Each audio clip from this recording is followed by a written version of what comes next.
有物質化機、咖喱飯、物質化機、拉麵、燒肉、壽司、石鍋飯、麵條、肉丸、豬扒飯、魚生飯、鰻魚飯。唔係咁啊，唔係咁啊！我發明嘅呢部星河運送器都唔係點菜機。但係又係你話乜嘢都可以靠電波嚟物質化嘅。邊教得出嚟？又或者拉麵咁樣嘅物質化，始終比較實際少少啊！根本就唔係呢個問題，唔該唔好再限喺食物範圍啊！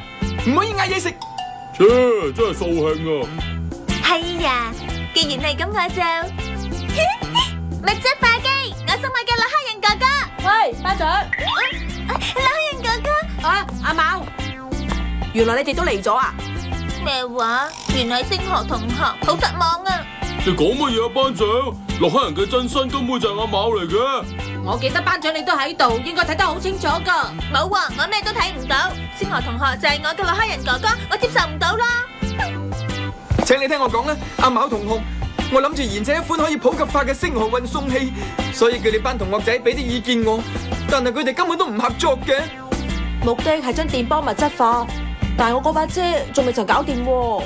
咁又係喺現實空間電波物質化係有少少難度，但係如果係呢種特殊電波空間，即係喺羽田海空間括號假設之下，就有可能實現到噶啦。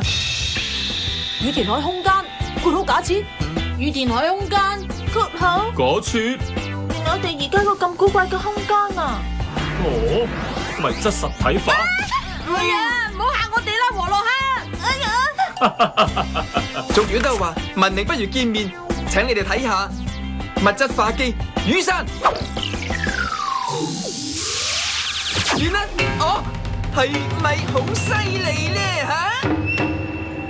喂喂，一個二個已經走晒，